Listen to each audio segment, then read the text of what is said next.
ಓಂ ಶಾಂತಿ. ಸಾಕಾರ್ನಲ್ಲಿ ಇಂದಿನ ಡೇಟು 28/2/25.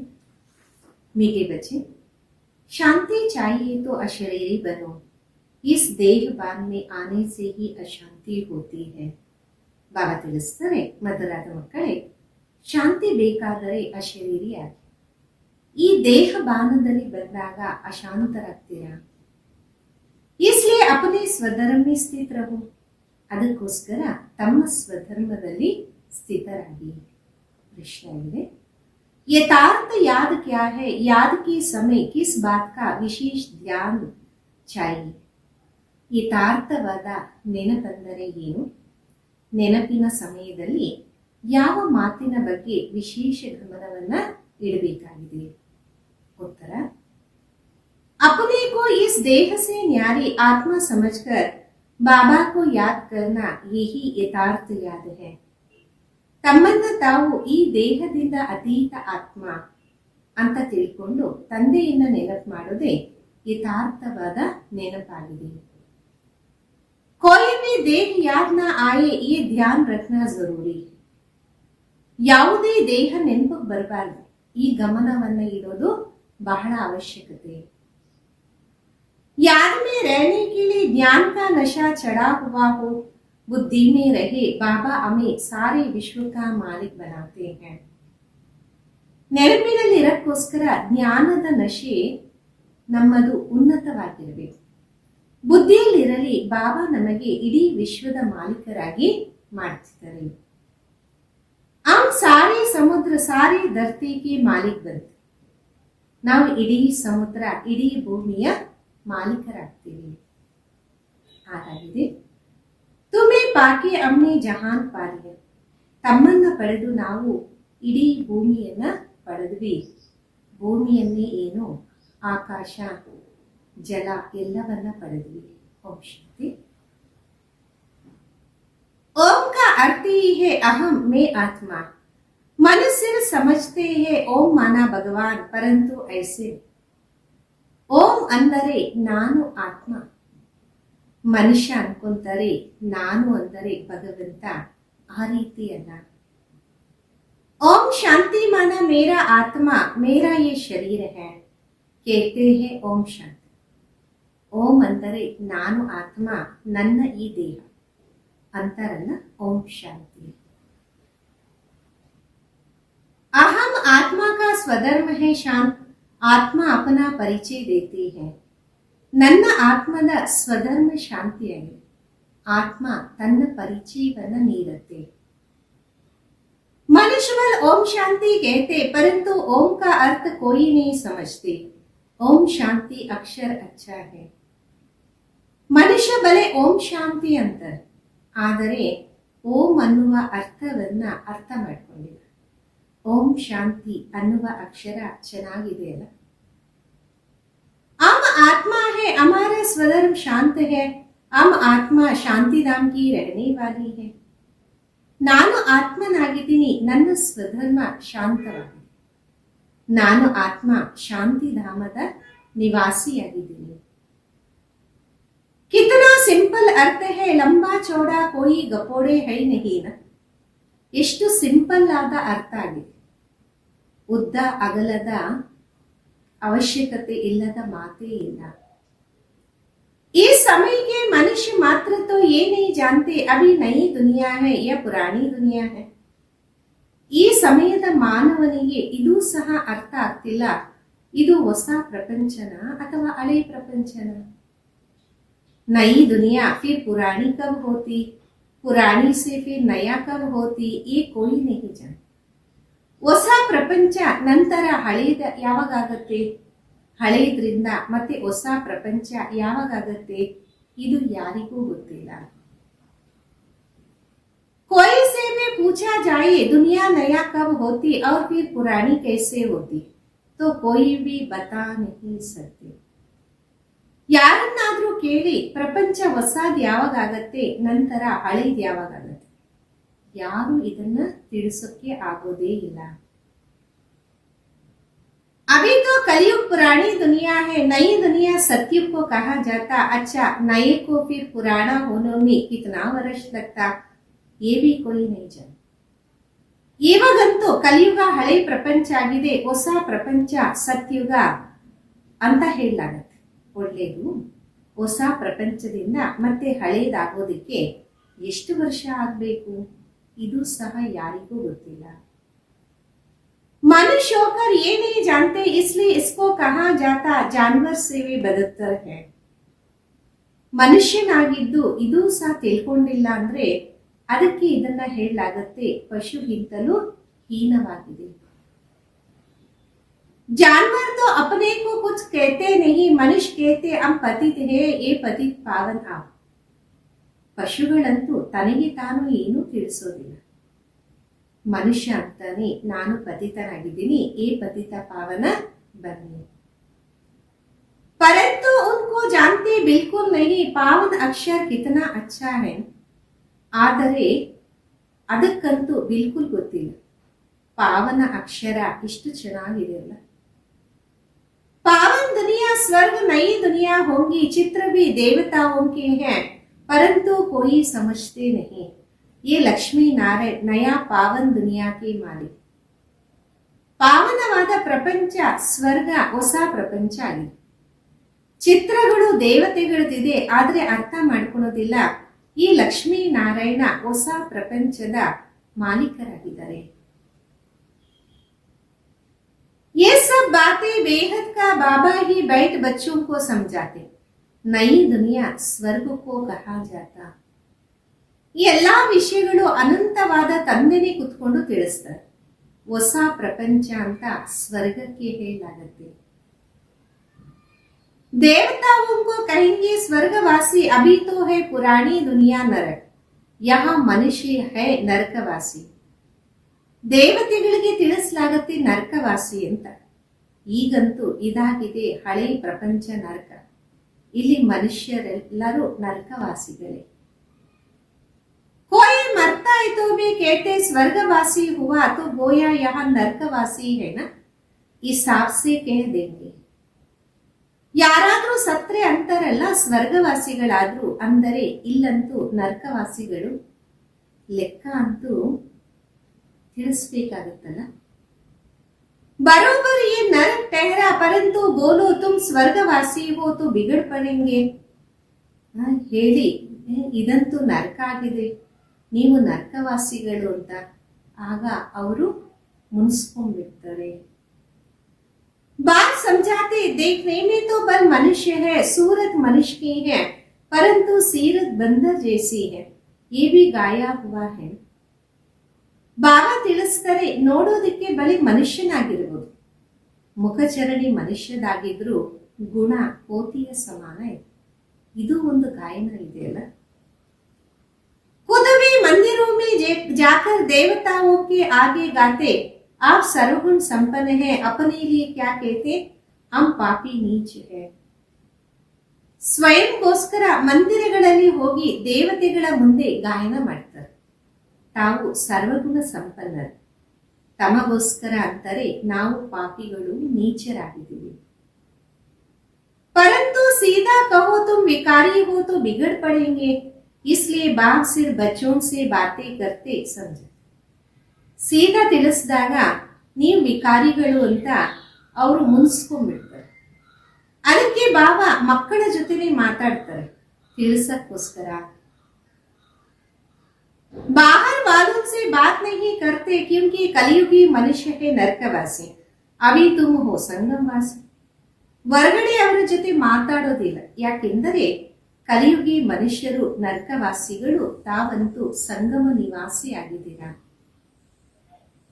तुम पवित्र बन रहे हो, जानते हो हम ब्राह्मणों को शिव बाबा पढ़ाते, वो पतित पावन. ತಾವು ಪವಿತ್ರರಾಗ್ತಿದ್ದೀರಾ, ಅರ್ಥ ಆಗಿದೆ. ನಾವು ಬ್ರಾಹ್ಮಣರು ಶಿವ ಬಾಬುರಿಂದ ಓದ್ತಿದ್ದೀವಿ, ಅವರಾಗಿದ್ದರೆ ಪತಿತ ಪಾವನ. हम सभी आत्माओं को ले जाने के लिए बाबा आए, कितना सिंपल बात है. ನಮ್ಮೆಲ್ಲರನ್ನ ಆತ್ಮಗಳನ್ನ ಕರ್ಕೊಂಡು ಹೋಗಕ್ಕೆ ಬಾಬಾ ಬಂದಿದ್ದಾರೆ. ಇಷ್ಟು ಸಿಂಪಲ್ ಆದ ಮಾತಾಗಿದೆ ಅಲ್ಲ. बाप कहते बच्चे तुम आत्माएं शांति धाम से आते हो पाठ बजाने, इस दुख धाम में सभी दुखी है, इसलिए कहते हैं मन को ಶಾಂತಿ कैसे हो. ತಂದೆ ತಿಳಿಸ್ತಾರೆ, ಮಕ್ಕಳೇ ತಾವೆಲ್ಲ ಆತ್ಮಗಳು ಶಾಂತಿ ಧಾಮದಿಂದ ಬಂದಿದ್ದೀರಾ ಪಾತ್ರವನ್ನ ಅಭಿನಯ ಮಾಡಕ್ಕೆ. ಈ ದುಃಖಧಾಮದಲ್ಲಿ ಎಲ್ಲರೂ ದುಃಖಿಗಳಾಗಿದ್ದಾರೆ. ಅದಕ್ಕೆ ಕೇಳುತ್ತಿರ್ತಾರಲ್ಲ, ಮನಸ್ಸಿಗೆ ಶಾಂತಿ ಯಾವ ರೀತಿ ಸಿಗುತ್ತೆ. ऐसे नहीं कहते आत्मा को शांति कैसे हो, अरे तुम तो कहते हो ना ओम शांति. ಈ ರೀತಿ ಎಂದೂ ಹೇಳೋದಿಲ್ಲ, ಆತ್ಮಕ್ಕೆ ಶಾಂತಿ ಹೆಂಗೆ ಬೇಕು, ಯಾವ ರೀತಿ ಬೇಕು, ಅರೆ ತಾವೇ ಅಂತೀರಾ ಓಂ ಶಾಂತಿ. ಮೇರಾ ಸ್ವಧರ್ಮ ಹೇ ಶಾಂತಿ, ಫೇ ಶಾಂತಿ ಮಾಂಗ್ತೆ ಕ್ಯೂ ಹೋ. ನನ್ನ ಸ್ವಧರ್ಮನೇ ಶಾಂತಿ ಅಂದ ಮೇಲೆ ಶಾಂತಿ ಏನಕ್ಕೆ ಬೇಡ್ತೀರಾ. अपने को आत्मा बोल देह अभिमान में आ जाते. आत्माएं तो शांति धाम की रहने वाली हैं. ತಮ್ಮನ್ನ ತಾವು ಆತ್ಮ ಅಂತ ಮರೆತು ದೇಹ ಅಭಿಮಾನದಲ್ಲಿ ಬರ್ತೀವಿ. ಆತ್ಮಗಳೆಲ್ಲರೂ ಶಾಂತಿ ಧಾಮದಲ್ಲಿ ಇರುವಂತವರಾಗಿದ್ದಾರೆ. यहाँ फिर ಶಾಂತಿ कहाँ से मिलेंगे, अशरीरी होने से ಶಾಂತಿ मिले. ಇಲ್ಲಿ ಶಾಂತಿ ಎಲ್ಲಿಂದ ಸಿಗತ್ತೆ, अशरीरी आदाग शांति सिगती. शरीर के साथ आत्मा है तो उसको बोलना चलना तो जरूर पड़ता है ना. हम आत्मा शांति धाम से यहाँ पाठ बजाने आ. ಶರೀರದ ಜೊತೆ ಆತ್ಮ ಇದೆ ಅಂದ ಮೇಲೆ ಮಾತಾಡೋದು ನಡೆಯೋದು ಎಲ್ಲನೂ ಅವಶ್ಯಕತೆ ಅಲ್ವಾ.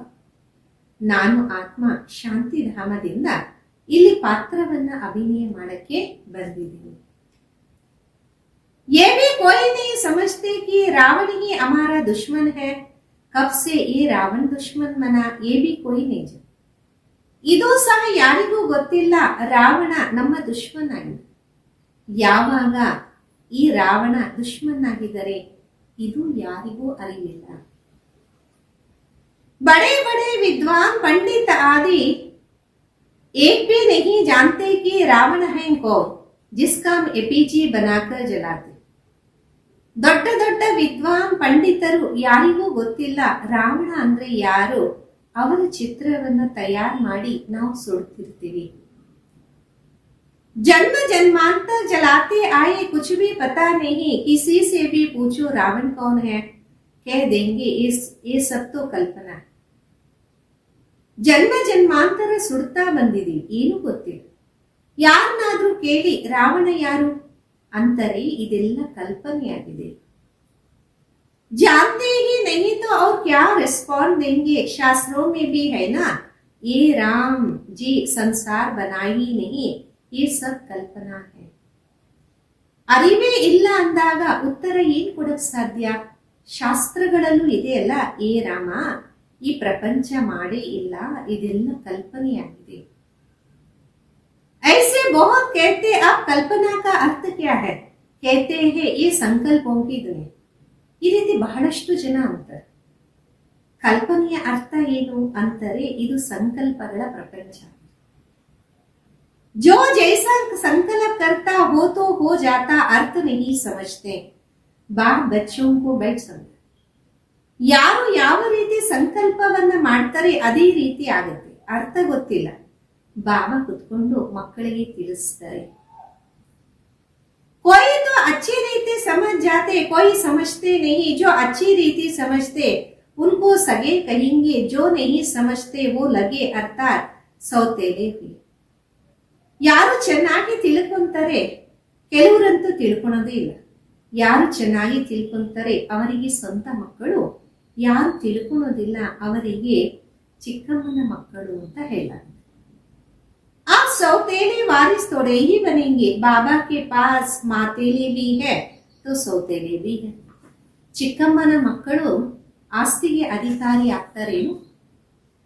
ಬಾಬುರ ಹತ್ರ ಸ್ವಂತ ಮಕ್ಕಳು ಇದ್ದಾರೆ, ಚಿಕ್ಕಮ್ಮನ ಮಕ್ಕಳು ಸಹ ಇದ್ದಾರೆ.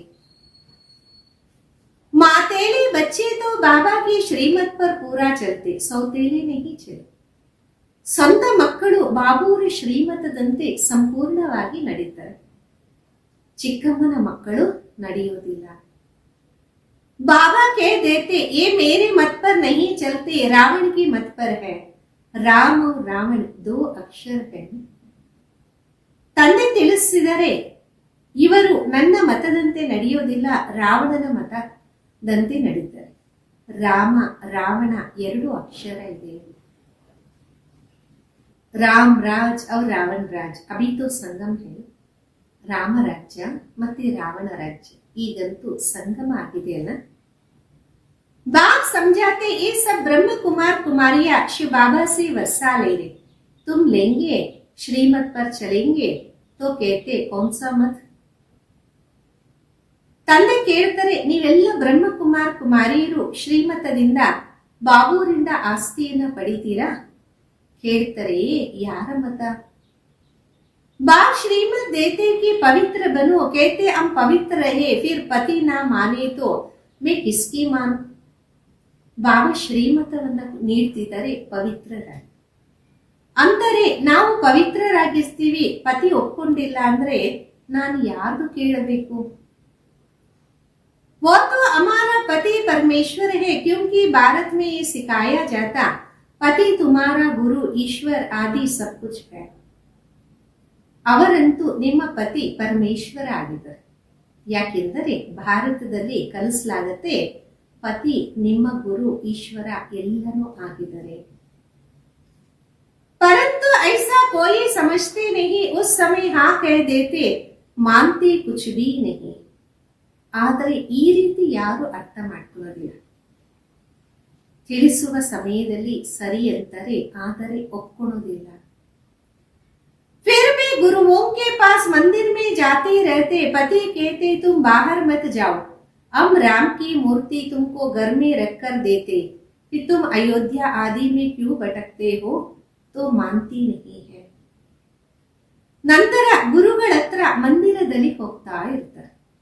ಪತಿ ಅಂತಾರೆ, ನೀನು ಹೊರಗಡೆ ಹೋಗ್ಬೇಡ, ನಾನು ನಿಮಗೆ ರಾಮನ ಮೂರ್ತಿಯನ್ನ ಮನೆಯಲ್ಲೇ ತಂದು ಕೊಡ್ತೀನಿ. ಅಂದ ಮೇಲೆ ಅಯೋಧ್ಯೆಗೆ ಯಾಕೆ ಕಲಿಯಕ್ಕೆ ಹೋಗ್ತೀರಾ? ಆದ್ರೆ ಒಪ್ಪಿಕೊಳ್ಳೋದೇ ಇಲ್ಲ. ये है भक्ति मार्ग के धक्के, वो जरूर खाएंगे, कभी मानेंगे नहीं, समझते वो तो उनका मंदिर है. ಇದಂತೂ ಭಕ್ತಿ ಮಾರ್ಗದಲ್ಲಿ ಅಲಿಯುವಂಥದ್ದು.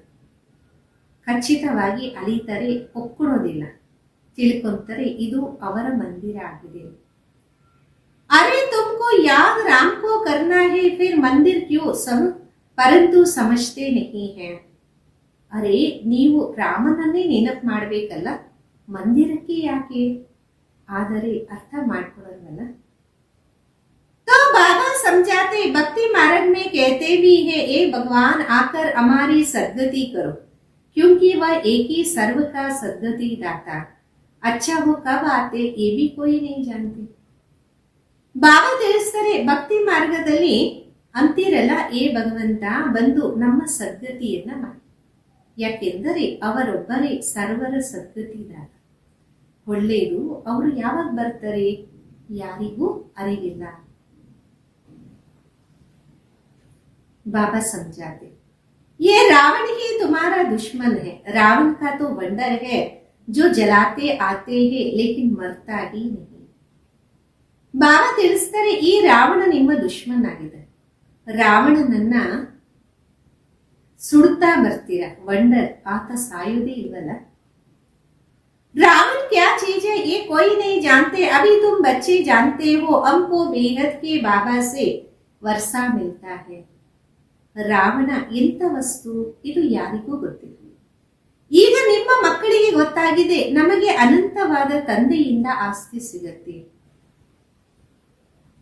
शिव जयंती भी मनाते, परंतु शिव को कोई भी जानते नहीं, गवर्नमेंट को भी तुम समझाते. ಶಿವ ಜಯಂತಿಯನ್ನು ಆಚರಣೆ ಮಾಡ್ತೀರ, ಆದರೆ ಶಿವನ ಬಗ್ಗೆ ಯಾರಿಗೂ ಗೊತ್ತಿಲ್ಲ. ಗೌರ್ಮೆಂಟ್ಗೂ ಸಹ ತಾವು ತಿಳಿಸ್ತಾ ಇರ್ತೀರ. शिव तो भगवान है, वही कलप कलप आकर भारत को नरकवासी से स्वर्गवासी बेगर से प्रिंस बनाते हैं. ಶಿವ ಅಂತೂ ಭಗವಂತ ಆಗಿದ್ದಾರೆ. ಅವರೇ ಕಲ್ಪ ಕಲ್ಪ ಬಂದು ಭಾರತವನ್ನ ನರಕವಾಸಿಯಿಂದ ಸ್ವರ್ಗವಾಸಿ ಭಿಕ್ಷಕರಿಂದ ರಾಜಕುಮಾರನಾಗಿ ಮಾಡ್ತಾರೆ.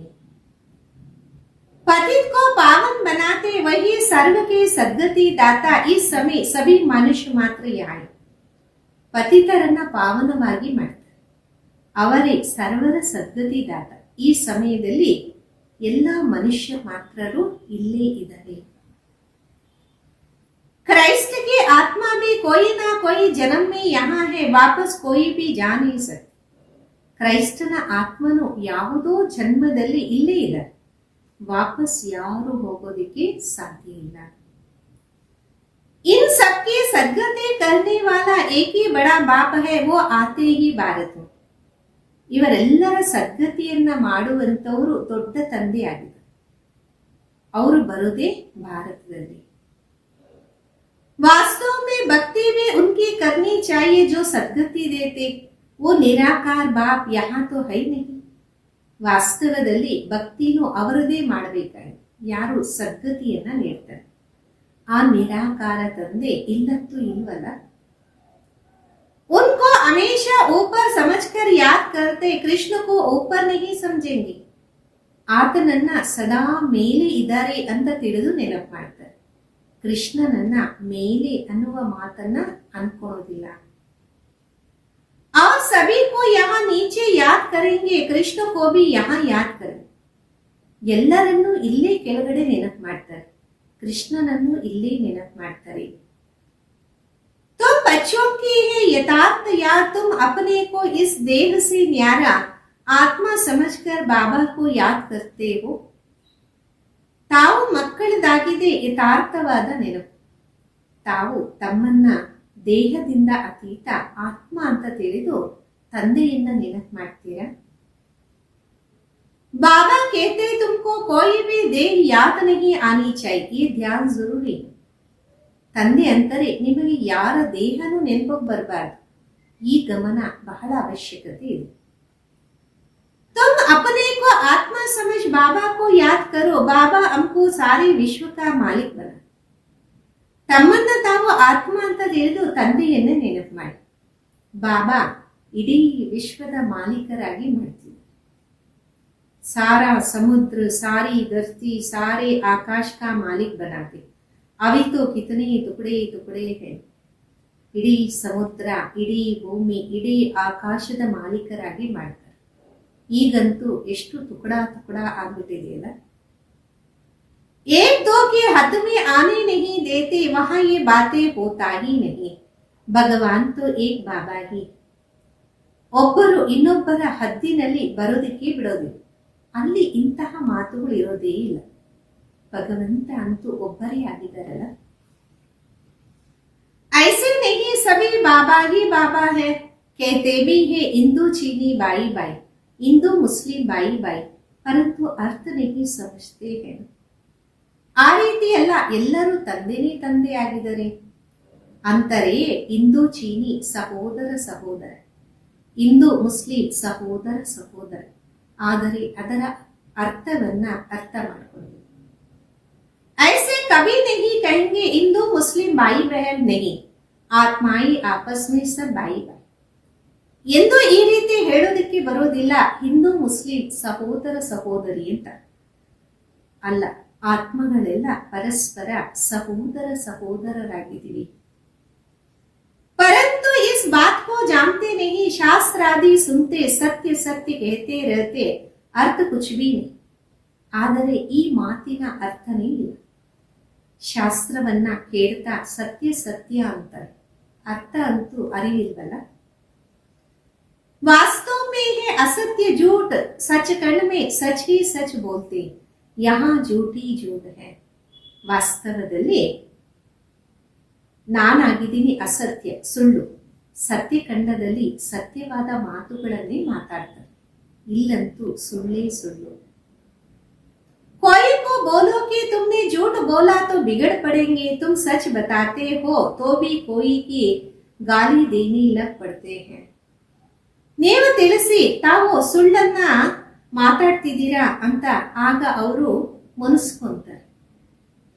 ನೀವು ಸತ್ಯವನ್ನ ತಿಳಿಸ್ತೀರಾ ಅಂದಾಗ ಅವರು ತಗಳುತ್ತಾರೆ. ಆ बाबा को तो तुम ब्राह्मण ही जानते हो, तुम बच्चे अभी दैवी गुण धारण करते हो. ಈಗ ತಂದೆಯನ್ನ ಬ್ರಾಹ್ಮಣರೇ ಅರ್ಥ ಮಾಡ್ಕೊಂಡಿದ್ದಾರೆ. ನೀವು ಮಕ್ಕಳು ಈಗ ದೈವಿ ಗುಣಧಾರಿ ಅಂತೀರಲ್ಲ. तुम जानते हो अभी 5 तत्व भी तमो प्रधान है. आजकल मनुष्य भूतों की पूजा करते. ನಿಮಗೆ ಗೊತ್ತಿದೆ ಈಗ 5 ತತ್ವಗಳು ತಮೋ ಪ್ರಧಾನ ಆಗಿದೆ. ಈ ನಡುವೆ ಅಂತೂ ಮನುಷ್ಯರು ಭೂತ ಪೂಜೆಯನ್ನು ಮಾಡ್ತಾರೆ. भूतों की याद रहती. बाबा कहते अपने को आत्मा समझ मामी कम याद करो. भूतों को मत याद करो. ಭೂತಗಳನ್ನೇ ನೆನಪು ಮಾಡ್ತಾರೆ. ತಂದೆ ಅಂತಾರೆ ನಿಮ್ಮನ್ನ ನೀವು ಆತ್ಮ ಅಂತ ತಿಳಿದು ನನ್ನ ಒಬ್ಬನನ್ನ ನೆನಪು ಮಾಡಿ, ಭೂತಗಳನ್ನ ನೆನಪು ಮಾಡಬೇಡಿ. गृहस्थ व्यवहार में रहते हुए बुद्धि का योग बाबा के साथ लगाओ. आप देही अभिमानी बनना. ಗೃಹಸ್ಥ ವ್ಯವಹಾರದಲ್ಲಿ ಇರ್ತಾ ಬುದ್ಧಿ ಯೋಗ ಬಾಬೋರ ಜೊತೆಯನ್ನ ಜೋಡಣೆ ಮಾಡಿ. ಈಗ ಆತ್ಮ ಅಭಿಮಾನಿ. जितना बाबा को याद करेंगे तो विकर्म विनाश होंगे. ज्ञान का तीसरा नेत्र तुमको मिला है ना. ಎಷ್ಟು ತಂದೆಯನ್ನ ನೆನಪು ಮಾಡ್ತೀರಾ ಅಷ್ಟು ವಿಕರ್ಮಗಳು ವಿನಾಶ ಆಗುತ್ತೆ. ಜ್ಞಾನದ 3ನೇ ನೇತ್ರ ನಿಮ್ಗೆ ಸಿಕ್ಕಿದೆ ಅಲ್ಲ. अभी तुमको विकर्माजीत बनना. वो है विकर्माजीत संबंध. ये है विकर्मी संबंध. ಈಗ ನಿಮಗೆ ವಿಕರ್ಮಾಜೀತರಾಗಬೇಕು. ಅವರಾಗಿದ್ದರೆ ವಿಕರ್ಮಾಜೀತ ಸಂಬಂಧ. ಇದಾಗಿದೆ ವಿಕರ್ಮದ ಸಂಬಂಧ. तुम योग बल से विकर्मों पर जीत पाते हो. भारत का योग तो मशहूर है, मनुष्य जानते नहीं. ತಾವು ಯೋಗ ಬಲದಿಂದ ವಿಕರ್ಮಗಳ ಮೇಲೆ ವಿಜಯವನ್ನ ಪಡಿತೀರ. ಭಾರತ ಯೋಗದ ಬಗ್ಗೆ ಬಹಳ ಪ್ರಸಿದ್ಧಿಯನ್ನ ಪಡೆದಿದೆ. ಮನುಷ್ಯನಿಗೆ ಅರಿವೇ ಇಲ್ಲ.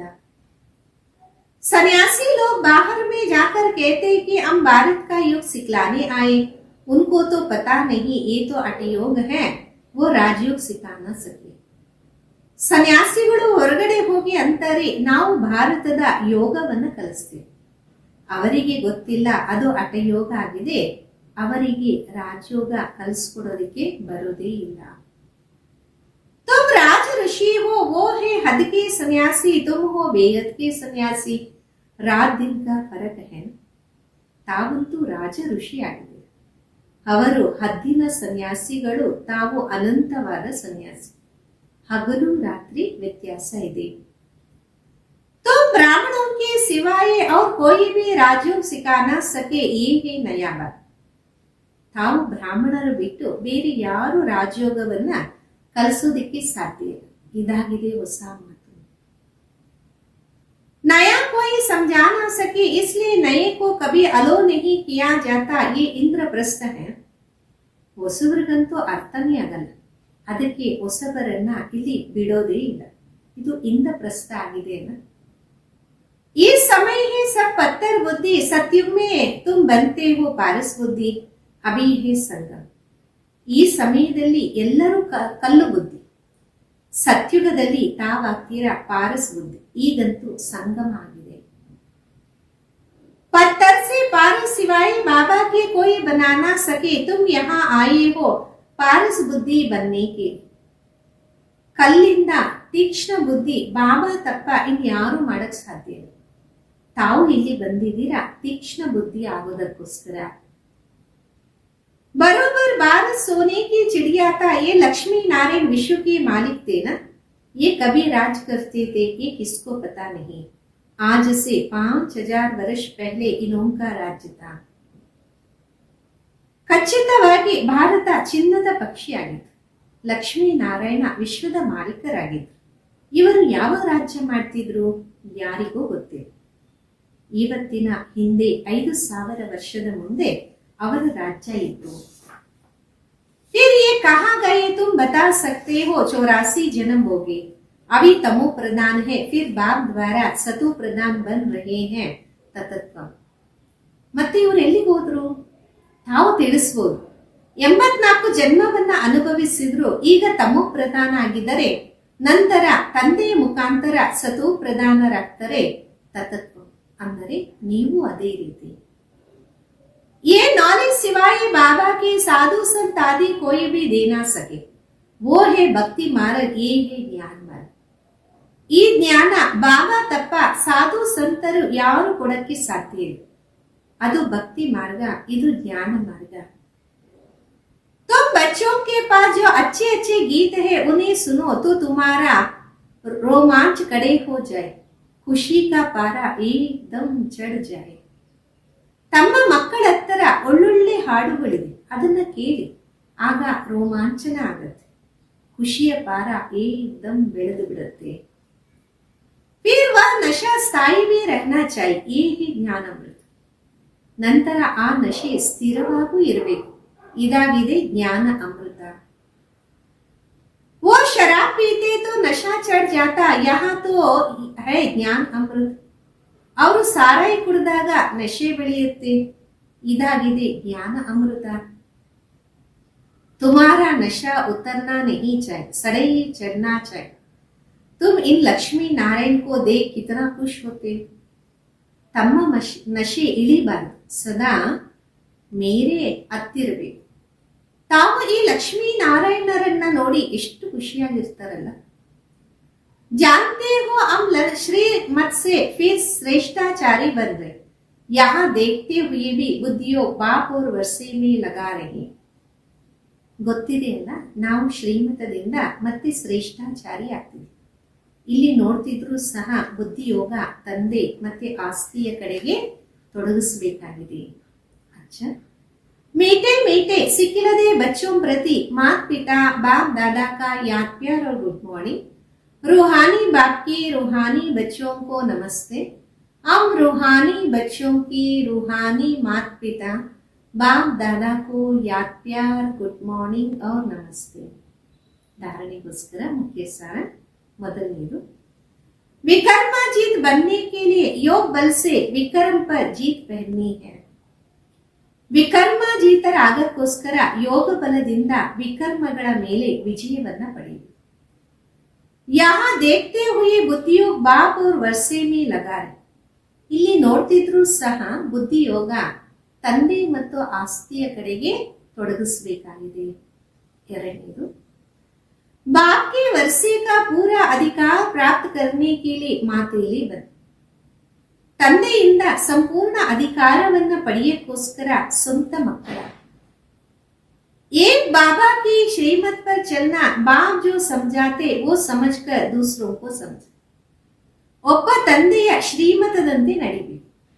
ಬಾಬಾ ಏನ್ ತಿಳಿಸಿದರೆ ಅದನ್ನ ತಿಳ್ಕೊಂಡು ಇತರರಿಗೂ ತಿಳಿಸಬೇಕಾಗಿದೆ. ಇಂದಿನ ವರದಾನ, दिव्य बुद्धि की लिफ्ट द्वारा तीनों लोकों का सैर करने वाले सहज योगी भव. ದಿವ್ಯ ಬುದ್ಧಿಯ ಲಿಫ್ಟ್ ಮುಖಾಂತರ ಮೂರು ಲೋಕವನ್ನ ತಿರುಗುವಂತವರು ಸಹಜ ಯೋಗಿ ಭವ. संगम युग पर सभी बच्चों को दिव्य बुद्धि की लिफ्ट मिला है. ಸಂಗಮ ಯುಗದಲ್ಲಿ ಎಲ್ಲಾ ಮಕ್ಕಳಿಗೆ ದಿವ್ಯ ಬುದ್ಧಿಯ ಲಿಫ್ಟ್ ಸಿಕ್ಕಿದೆ. इस वंडरफुल लिफ्ट द्वारा तीनों लोकों में जहां चाहो वहां पहुंच सकते. ಈ ವಂಡರ್ಫುಲ್ ಲಿಫ್ಟಿನ ಮುಖಾಂತರ ಮೂರು ಲೋಕದಲ್ಲಿ ಎಲ್ಲಿ ಬೇಕೋ ಅಲ್ಲಿ ನೀವು ಸೇರಬಹುದಾಗಿದೆ. सिर्फ स्मृति का स्विच ऑन करो तो सेकंड में पहुंच जाएंगे और जितना समय जिस लोक का अनुभव करना चाहो उतना समय वहां स्थित रह सकते.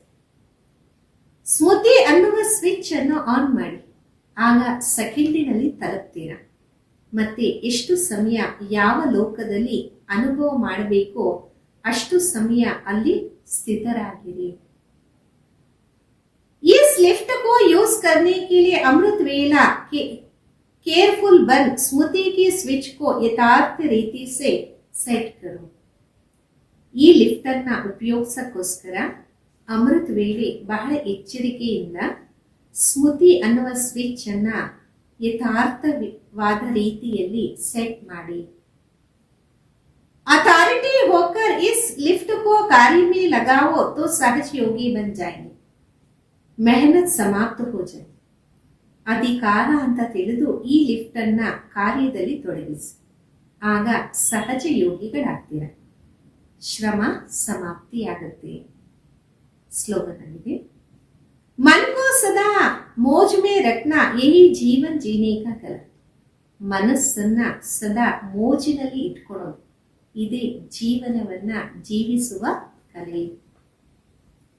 ಅವಿಕ್ತ ಇಶಾರೆ, एकांत प्रिय बनो ಏಕತಾ ಏಕಾಗ್ರತಾಕ್ಕೂ ಏಕಾಂತ ಪ್ರಿಯರಾಗಿ ಏಕತೆ ಮತ್ತು ಏಕಾಗ್ರತೆಯನ್ನ ತಮ್ಮದಾಗಿ ಮಾಡಿಕೊಳ್ಳಿ. एकांतवासी का डबल अर्थ है, सिर्फ बाहर की एकांत नहीं लेकिन एक के अंत में को जाना एकांत. ಏಕಾಂತವಾಸಿಯ ಎರಡು ಅರ್ಥ ಇದೆ. ಹೊರಗಡೆಯ ಏಕಾಂತತೆ ಅಲ್ಲ, ಆದರೆ ಒಬ್ಬರ ಆಂತರ್ಯದಲ್ಲಿ ಮುಳುಗುವಂಥದ್ದು, ಅಂದರೆ ಒಬ್ಬರ ನೆನಪಿನಲ್ಲಿ ಇರುವಂಥದ್ದೇ ಏಕಾಂತತೆ. नहीं तो सिर्फ बाहर के एकांत होंगे तो बोर हो जाएंगे, कहेंगे पता नहीं दिन कैसे बीतेगा. ಇಲ್ಲ ಅಂದರೆ ಹೊರಗಡೆಯ ಏಕಾಂತತೆಯಿಂದ ಬೋರ್ ಆಗ್ತೀರಾ, ಅನ್ಕೊಂತೀರಾ ಗೊತ್ತಿಲ್ಲ ದಿನ ಹೆಂಗ್ ಕಳೆಯೋದು.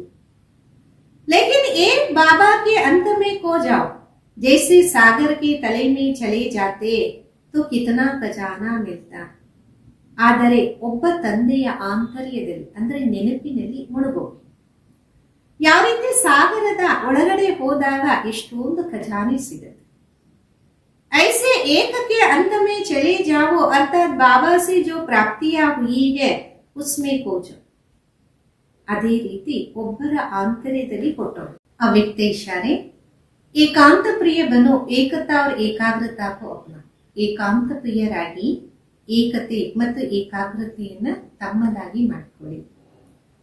एकांतवासी का डबल अर्थ है, सिर्फ बाहर की एकांत नहीं लेकिन एक के अंत में खो जाना एकांत है. ಏಕಾಂತವಾಸಿಗೆ ಎರಡು ಅರ್ಥ ಇದೆ.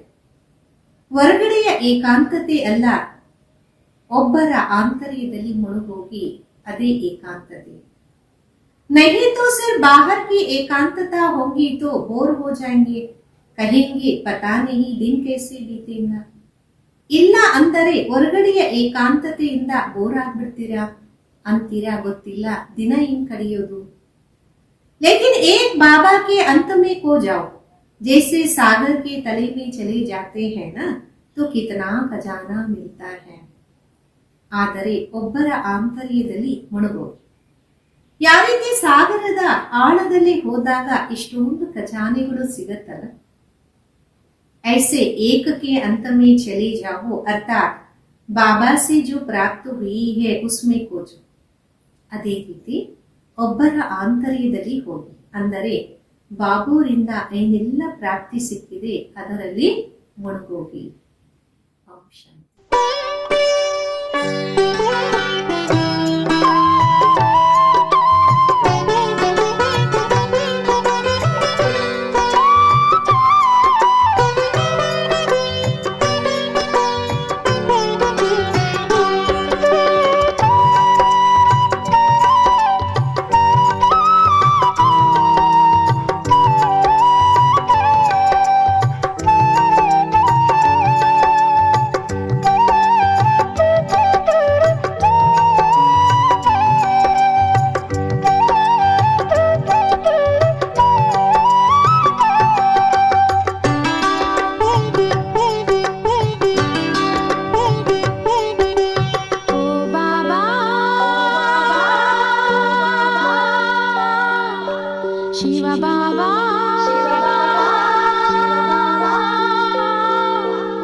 ಶಿವಬಾಬಾ ಚಮತ್ಕಾರವ ಮಾಡಿದೆ ನೀ ಚಮತ್ಕಾರವ ಮಾಡಿದೆ.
ಓ ಬಾಬಾ ಶಿವಬಾಬಾ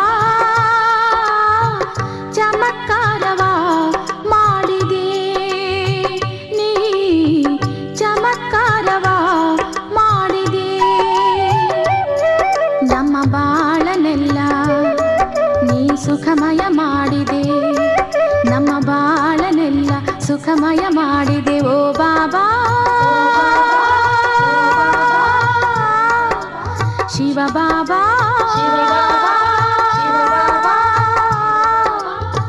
ಚಮತ್ಕಾರವ ಮಾಡಿದೆ ನೀ ಚಮತ್ಕಾರವ ಮಾಡಿದೆ.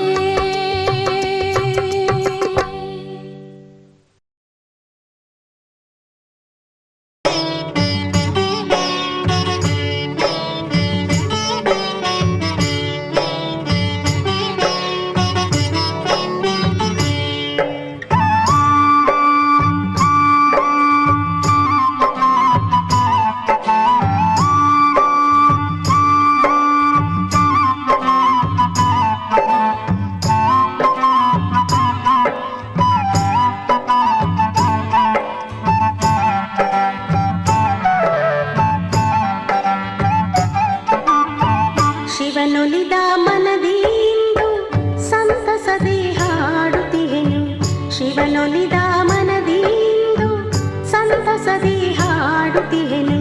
ಸರ್ವೇಶ್ವರ ಶಿವನೇ ಎಂದು ಸಂತಸದೆ ಹಾಡುತ್ತಿಹೆನು, ಸರ್ವೇಶ್ವರ ಶಿವನೇ ಎಂದು ಸಂತಸದೆ ಹಾಡುತ್ತಿಹೆನು. ಲೋಕೇಶ್ವರ ಶಿವನೇ ಎಂದು ಸಂತಸದೆ ಹಾಡುತ್ತಿಹೆನು, ಲೋಕೇಶ್ವರ ಶಿವನೇ ಎಂದು ಸಂತಸದಿ ಹಾಡುತ್ತಿಹೆನು. ಶಿವನೊಲಿದ ಮನದಿಂದು ಸಂತಸದಿ ಹಾಡುತ್ತಿಹೆನು, ಸಂತಸದಿ ಹಾಡುತ್ತಿಹೆನು.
ಶಿವನೊಲಿದ ಮನದಿಂದು ಶಿವನೇ ಎಂದು ಸಂತಸದಿ ಹಾಡುತ್ತಿಹೆನು. ಲೋಕೇಶ್ವರ ಶಿವನೇ ಎಂದು ಸಂತಸದಿ ಹಾಡುತ್ತಿಹೆನು. ಶಿವನೊಲಿದ ಮನದಿಂದು ಸಂತಸದಿ ಹಾಡುತ್ತಿಹೆನು, ಸಂತಸದಿ ಹಾಡುತ್ತಿಹೆನು.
ಶಿವನುಲಿದ ಮನದಿಂದು ಸಂತಸದಿ ಹಾಡುತ್ತಿಹೆನು. ಶಿವನುಲಿದ ಮನದಿಂದು ಸಂತಸದಿ ಹಾಡುತ್ತಿಹೆನು. ಸರ್ವೇಶ್ವರ ಶಿವನೇ ಎಂದು ಸಂತಸದಿ ಹಾಡುತ್ತಿಹೆನು. ಸರ್ವೇಶ್ವರ ಶಿವನೇ ಎಂದು ಸಂತಸದಿ ಹಾಡುತ್ತಿಹೆನು. ಲೋಕೇಶ್ವರ ಶಿವನೇ ಎಂದು ಸಂತಸದಿ ಹಾಡುತ್ತಿಹೆನು. ಲೋಕೇಶ್ವರ ಶಿವನೇ ಎಂದು ಸಂತಸದಿ ಹಾಡುತ್ತಿಹೆನು. ಶಿವನುಲಿದ ಮನದಿಂದು ಸಂತಸದಿ ಹಾಡುತ್ತಿಹೆನು. ಸಂತಸದಿ ಹಾಡುತ್ತಿಹೆನು, ಸಂತಸದಿ ಹಾಡುತ್ತಿಹೆನು, ಸಂತಸದಿ ಹಾಡುತ್ತಿಹೆನು.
ಮಕ್ಕಳಿಗಿಲ್ಲ